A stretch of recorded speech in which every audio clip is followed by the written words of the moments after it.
नमस्कार दोस्तों, आज मैं आपको श्रीमद् भागवत गीता के दूसरे अध्याय की कथा सुनाने जा रही हूँ। प्रेम से बोलिए विष्णु भगवान की जय हो। भगवान नारायण बोले, हे लक्ष्मी, गीता के प्रथम अध्याय के महात्म्य को मैं पहले ही विस्तार रूप से तुम्हें सुना चुका हूँ। अब मैं दूसरे अध्याय का महात्म्य बताता हूँ, ध्यान से सुनो।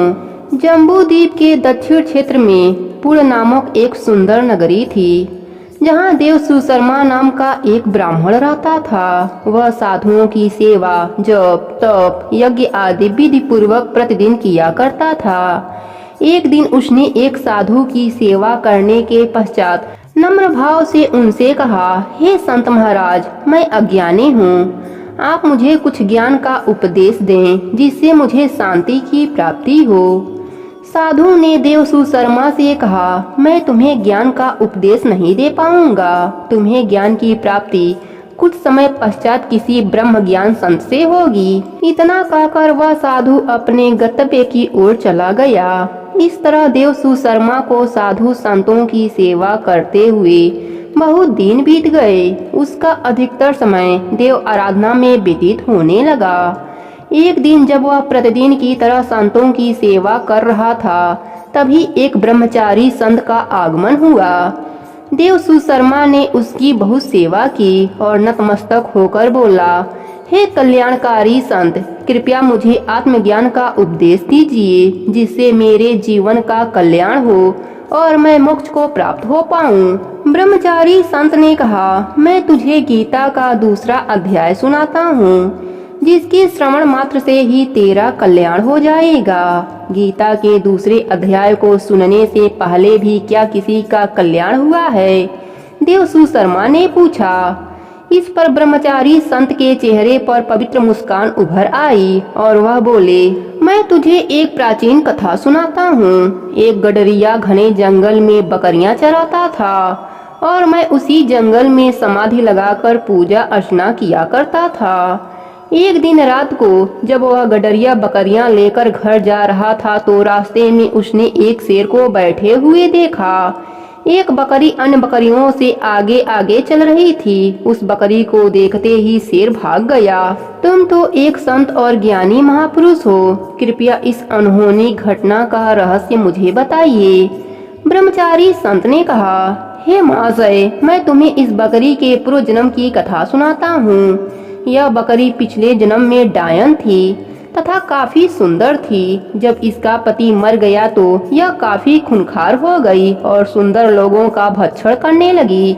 यह जिस किसी सुंदर लड़के को देखती उसे खा जाती थी। शेर पिछले जन्म में एक शिकारी था। शिकारी पक्षी पकड़ने जंगल की ओर गया। वहाँ डायन पहले से ही छिपी बैठी थी। यह शिकारी को पकड़कर खा गई। इस जन्म में वही शिकारी शेर बना और डायन बकरी की योनि में पैदा हुई। शेर को पिछले जन्म की सारी बातें याद थी। उसने सोचा कि आज भी यह मुझे खाने आ रही है, इसलिए यह बकरी को देखते ही भाग गया। गडरिये ने उनसे पूछा, मैं पिछले जन्म में क्या था? गडरिये का यह प्रश्न सुनकर ब्रह्मचारी संत ने कहा, तू पिछले जन्म में एक चांडाले था। फिर गडरिये ने ब्रह्मचारी संत से नम्रता पूर्वक पूछा, हे महात्मन, क्या कोई ऐसा भी उपाय है जिसके द्वारा हम इस निर्मोही देह का त्याग कर सकें?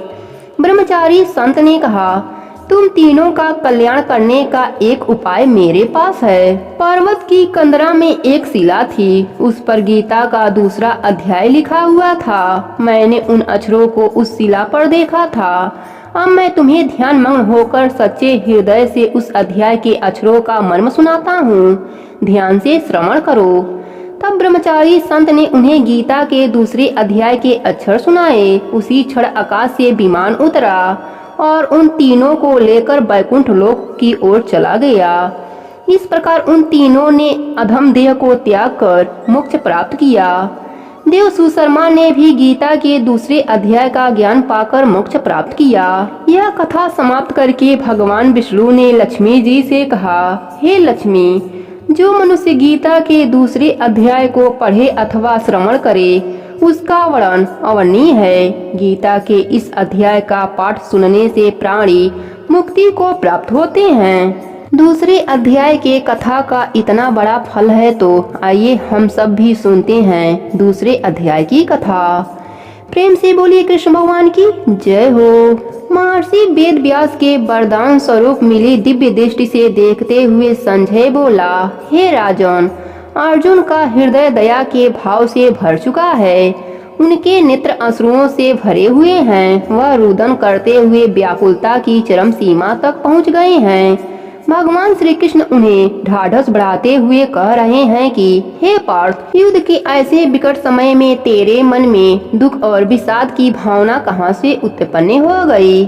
इस प्रकार के विचार मन में मत आने दे। ऐसी बातों से न तो स्वर्ग की प्राप्ति होती है और न ही कृति होती है। हे अर्जुन, इस समय नपुंसकों के समान बुद्धि की आवश्यकता नहीं है। तू तत्व की बात भी नहीं समझ रहा। हे श्रेष्ठ धनुधर, अपने हृदय से नीच बुद्धि का त्याग करके युद्ध के लिए खड़ा हो। भगवान श्री कृष्ण के श्री मुख से ऐसे वचन सुनकर अर्जुन ने कहा, हे देवकी नंदन, गुरु द्रोणाचार्य और भीष्म पितामह तो मेरे लिए परम पूज्य हैं। इनकी तो मुझे आराधना करनी चाहिए। गुरु द्रोणाचार्य तो मेरे शीश की दक्षिणा के योग्य हैं और भीष्म पितामह के चरणों की रस से मेरे सुख तथा कल्याण है। मैं इन बाणों की वर्षा कैसे करूं? अपने इन दोनों महागुरुओं को मारकर मेरा कल्याण कैसे संभव हो सकता है? इनका वध करके जो राज्योचित सुख मिलेगा वह मेरे इन महागुरुओं के रक्त से रंजित होगा। ऐसा करके न तो मुझे सुख की प्राप्ति होगी न ही यह मेरे लिए कल्याणकारी होगा। हे वासुदेव नंदन, गुरु वध से बड़ा संसार में कोई पाप नहीं है। ऐसा पाप करने से अच्छा है कि मैं राज्य सुख को त्याग कर भिक्षा द्वारा मिले अन्न से अपना निर्वाह करूं। मेरी समझ में नहीं आ रहा है कि क्या करूं और क्या न करूं। यह भी तो निश्चय नहीं है कि विजय श्री की प्राप्ति हमें ही होगी। मेरे सामने धृतराष्ट्र के जो पुत्र खड़े हैं वे युद्ध के लिए काफी ललायित दिख रहे हैं। उनका वध करके भी कल्याण संभव नहीं होगा। आपने मुझसे नीच बुद्धि को त्याग देने के लिए कहा है, लेकिन नीच बुद्धि क्या होती है मैं नहीं जानता। मैं इस समय ऐसा मूर्ख और बुद्धिहीन हो गया हूँ जो धर्म अधर्म को नहीं समझ पा रहा हूँ। धर्म क्या है और अधर्म क्या है? हे गुरुवर, मैं इस समय अशिक्षित हो गया हूँ और शिक्षा की योग्य हूँ। मैं मन, वचन और कर्म से आपकी शरण में आया हूँ। इस समय मुझे अपना शिष्य समझकर आप मुझे ज्ञान दे जिससे मेरा क्षोभ दूर हो। हे प्रभु, इस शोक से मेरी इंद्रियां सूख गई हैं। मुझे ऐसी कोई राह नजर नहीं आ रही है जिस पर चलकर मेरा द्रवित और दुखी मन शोक से दूर हो सके। हे श्री कृष्ण, यदि मैं पृथ्वी का धन्य धन से परिपूर्ण व निष्कट राज और देवलोक की सामग्री भी पा जाऊं, तब भी इन सब का वध करके मेरे शोक का निवारण संभव नहीं है। मात्र भूमि का राज्य तो मेरे लिए तुच्छ ही है। कुछ क्षण खामोश रहने के बाद संजय बोला, हे राजाधिराज, यह कहकर अर्जुन चुप हो गया है कि मैं किसी भी प्रकार इनसे युद्ध नहीं कर सकूंगा। तब भगवान श्री कृष्ण मुस्कुराते हुए अर्जुन को समझा रहे हैं, हे अर्जुन, विवेकी बन। विवेकी पुरुष किसी वस्तु की चिंता नहीं करते। तू व्यर्थ ही ऐसे लोगों के लिए शोक कर रहा है जिनके लिए तेरा शोक करना बुद्धिमानी नहीं है। जिन्हें मारने के लिए तू शोकग्रस्त है वह तेरा भ्रम है। यह पहले भी थे, आज भी हैं और भविष्य में भी रहेंगे। यह तो सिर्फ आत्मा है जो बोलती है। आत्मा अविनाशी है। शरीर की 4 अवस्थाएं होती हैं, बालापन, यौवन, वृद्धा अवस्था और मृत्यु। यह देह इन्हीं 4 अवस्थाओं से घिरी है। विवेकी पुरुष आत्मा को अविनाशी मानते हैं। शरीर से आत्मा का निकल जाना ही देह का मरण है और यही धर्म है। इसलिए बुद्धिमान शोकाकुल नहीं होते। जीवन तो जन्म मरण के मध्य की अवस्था है, जो आज है, कल भी थे और आगे भी रहेंगे।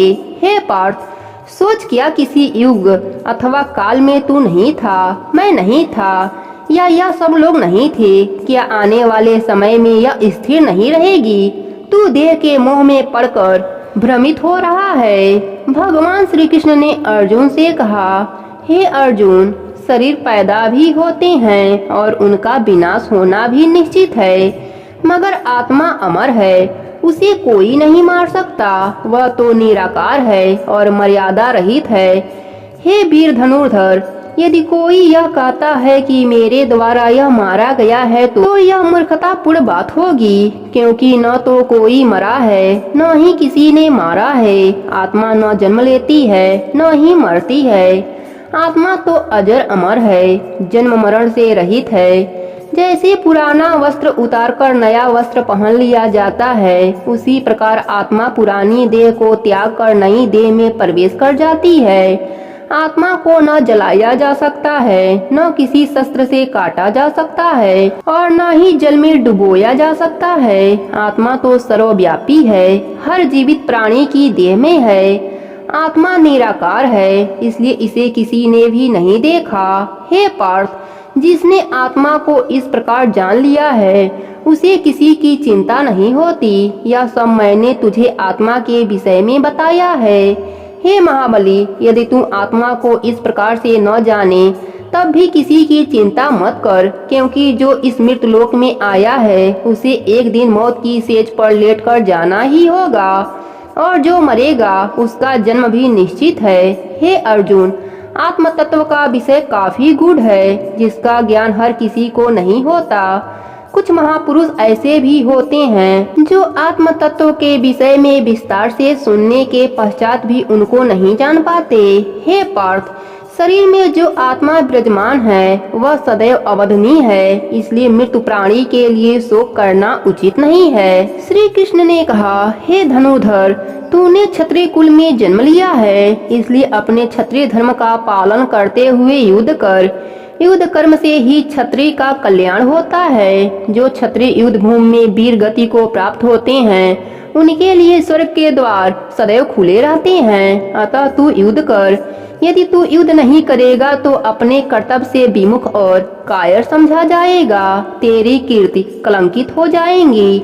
लोग लंबी अवधि तक तेरी अपकीर्ति का बखान करेंगे। जो किसी भी वीर पुरुष के लिए मरण समान है, वह योद्धा जो तुझे एक वीर धनुर्धर के रूप में देखते हैं, वही तुझे युद्ध से विमुख हो जाने वाला कायर कहेंगे। तेरे शत्रु तेरी निंदा करेंगे। एक वीर योद्धा के लिए इससे बड़ा दुख क्या हो सकता है। इसलिए हे अर्जुन, युद्ध करना ही तेरे कुल और मर्यादा के लिए शोभनीय है। युद्ध करना ही तेरे लिए सुखकर है। यदि तू युद्ध में वीर गति को प्राप्त होता है तो स्वर्ग का सुख भोगेगा, और यदि विजयी हुआ तो पृथ्वी का सुख मिलेगा। अतः हे पार्थ, अपना धनुष उठा और युद्ध कर। यदि स्वर्ग या राज्य प्राप्त की इच्छा मन में न हो तो भी सुख दुख लाभ हानि जय पराजय सबको एक समान मानकर युद्ध कर।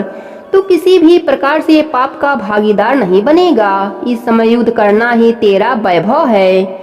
संजय ने कुछ देर खामोश रहने के बाद कहा, हे राजन, भगवान श्री कृष्ण अर्जुन को ज्ञान योग का उपदेश देने के बाद कर्म योग का उपदेश देते हुए कह रहे हैं कि हे पार्थ, ज्ञान योग के विषय में बताने के पश्चात अब मैं तुझे कर्म योग के विषय में बताता हूँ।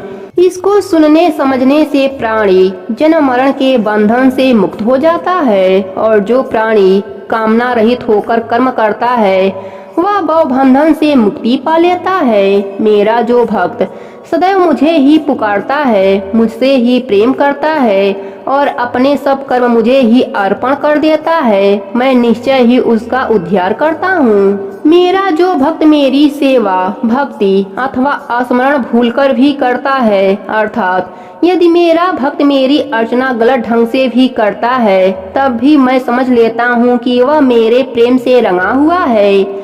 मर्यादा पुरुषोत्तम राम ने अपने प्रति भीलनी की भक्ति और प्रेम को देखकर उसके झूठे बेर खाए थे। वह मेरा इससे पहला अवतार था। हे वीर पराक्रमी अर्जुन, मैं भक्त के भाव को देखकर ही प्रसन्न हो जाता हूँ। उसकी भक्ति देखने में अवश्य थोड़ी है, लेकिन मेरे लिए पर्याप्त है। मेरा भक्त मुझे एक तुलसी दल या पुष्पमाला अर्पण करे अथवा मेरा नाम एक ही बार लेकर नतमस्तक हो जाए, यह भावना थोड़ी अवश्य है, लेकिन इसका परिणाम या फल बहुत बड़ा है। मेरा ऐसा भक्त जीवन मरण का बंधन काटकर मेरे अविनाशी पद में विलीन हो जाता है। हे अर्जुन, यहाँ मैंने अपने भक्त की श्रद्धा और भक्ति का संक्षेप में वर्णन किया है। हे अर्जुन, मेरे भक्तों को केवल मुझसे प्रेम है, उन्हें मेरे चरण कमलों के प्रति प्रीति है। मेरे अलावा वे किसी दूसरे को नहीं मानते।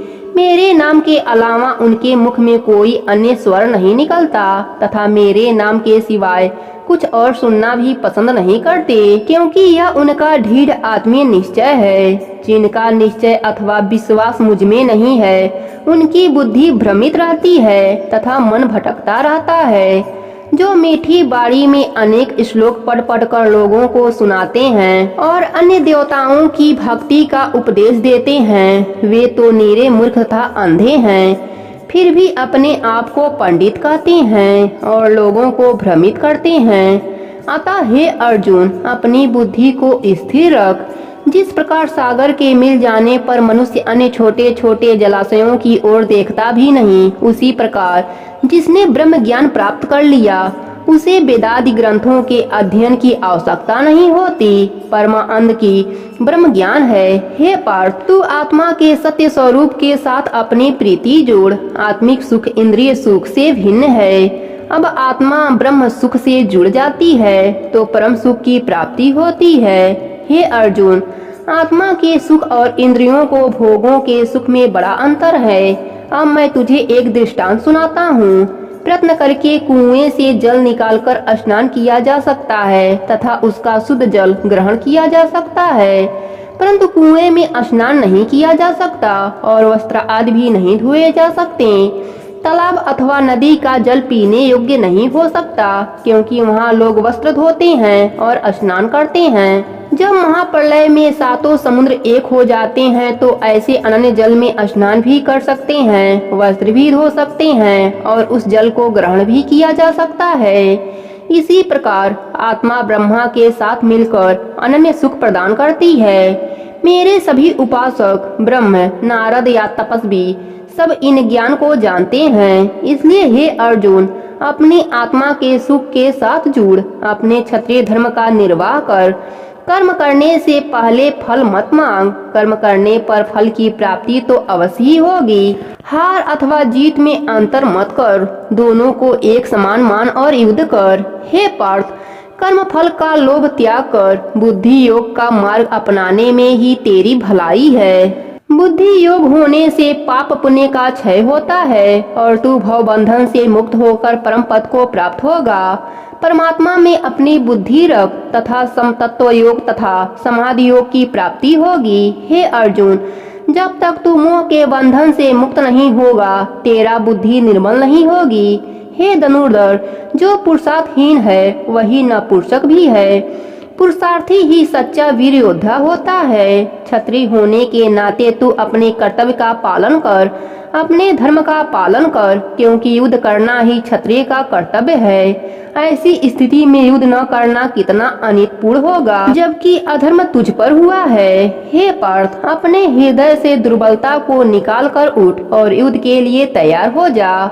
भगवान श्री कृष्ण के उपदेश आत्मवचन सुनकर अर्जुन ने पूछा, हे देवकी नंदन, जिसकी बुद्धि निश्चल है उसके क्या लक्षण होते हैं? उसकी बोली और समाधि कैसे होती है? वह किस प्रकार चलता है तथा किस प्रकार बातें करता है? यदि मुझे इन बातों का ज्ञान नहीं होगा तो मैं कैसे समझ पाऊंगा कि वह निश्चल बुद्धि वाला है? अर्जुन की इन जिज्ञासा को शांत करते हुए भगवान श्री कृष्ण बोले, हे अर्जुन, जो पुरुष निष्काम होकर अपनी कामनाओं का दमन कर दे और अपनी आत्मा में तत्लीन रहे, वही निश्चल बुद्धि वाला होता है। जो दुखी होने पर किसी प्रकार की चिंता न करे और सुख की कामना न करे, जिसका किसी से मोह न हो, जो किसी के साथ बैठकर बैर भाव न रखे, कभी क्रोध न करे तथा किसी से भयभीत न रहे, ऐसा पुरुष ही निश्चल बुद्धि वाला होता है।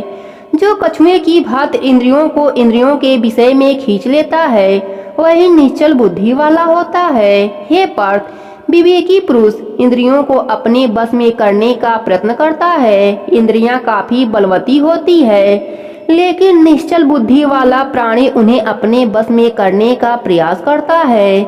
इसलिए हे अर्जुन, तू अपनी इंद्रियों को किसी भी भांति बस में कर, मेरा नाम अपने मन में धारण कर। जो मेरे नाम और ध्यान के बिना कार्य करता है उसका कार्य सदैव बिगड़ता है। जो मनुष्य मेरे प्रति आसक्त या मेरे भाव नहीं होते और मेरे नाम का स्मरण नहीं करते, उनकी बुद्धि भ्रष्ट होने लगती है। वे विषयों में आनंद तलाशते हैं और कामनाग्रस्त होकर अपने जीवन का सद्मार्ग ही मोड़ लेते हैं, अर्थात उनके मन में अनेक कामनाएं जन्म लेने लगती है। जब कामनाओं की पूर्ति नहीं होती तभी क्रोध उत्पन्न होता है। क्रोध से लोभ तथा मोह पैदा होते हैं, जिससे चैतन्यता का नाश होता है और चैतन्यता के नाश होने से उनका भी नाश हो जाता है। जब बुद्धि भ्रष्ट या नष्ट होती है तो वह पशु समान हो जाता है। इसलिए मेरे भक्त सांसारिक मनुष्यों का साथ कभी नहीं करते। हे पार्थ, जो जीव इंद्रियों को अपने बस में करके भगवत परायण होता है, अर्थात विषय भोगों को भोगते हुए भी जिनकी आस्था मुझ में रहती है, उन्हें सांसारिक दुख एवं विकार आदि कभी नहीं सताते। जिन्होंने मेरी आज्ञा से मिला सुख मेरा प्रसाद समझकर भोगा, उन पर मेरी अपार कृपा रहती है। मेरी कृपा से उनके तन मन के हर छोटे बड़े दुख का नाश होता है तथा उनका मन सदैव प्रसन्न रहता है। हे अर्जुन, अब मैं उन प्राणियों के विषय में भी बताता हूँ जो नास्तिक हैं। जो प्राणी मुझ में आस्था नहीं रखते या जिनका चित्त शांत नहीं होता, ऐसे जीव ही नास्तिक भाव वाले होते हैं। जो ईश्वर को जगह जगह ढूंढते फिरते हैं, यही कारण है कि उनका मन अशांत रहता है।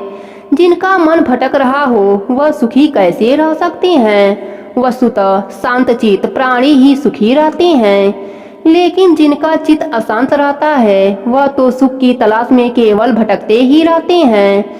जिस प्रकार पवन का झोंका नाव को किनारे नहीं लगने देता, उसी प्रकार मन के विषय और विकार नास्तिक प्राणी को स्थिरता प्रदान नहीं करने देती। मगर जो प्राणी विषय और विकारों से विचलित हुए बिना ही चित्त को एकाग्र कर लेते हैं, उनकी बुद्धि में अवश्य ही स्थिरता आ जाती है। जब मन एकाग्रचित होता है तो विषय विकारों का उत्पन्न होना संभव नहीं हो पाता, जिससे बुद्धि स्थिर और दृढ़ रहती है। हे पार्थ, जब प्राणी रात्रि के समय सोता है उस समय योगी का दिन प्रारंभ होता है। जब प्राणी का दिन होता है तब योगी के लिए रात होती है। योगी रात के पहर में मेरा भजन करते हैं, जबकि नास्तिक विषयों में आसक्त हो जाते हैं। इसलिए जो योगी तथा मेरा भक्त है वह कामना मोह आदि सब त्याग कर अपना मन मुझ में लगाता है, जिससे उसे परमा आनंद की प्राप्ति होती है। हे कौन्तेय, जो प्राणी ब्रह्म को प्राप्त कर लेते हैं वह कभी भी माया के मोह में नहीं फंसता, क्योंकि उसका हृदय तो परम आनंद में लीन रहता है, जिसके फल स्वरूप माया आदि विकार उसका स्पर्श तक नहीं कर पाते। वह मोक्ष और मुक्ति पाने का सच्चा अधिकारी होता है। आज की कथा यहीं पर समाप्त होती है। प्रेम से बोलिए कृष्ण भगवान की जय हो।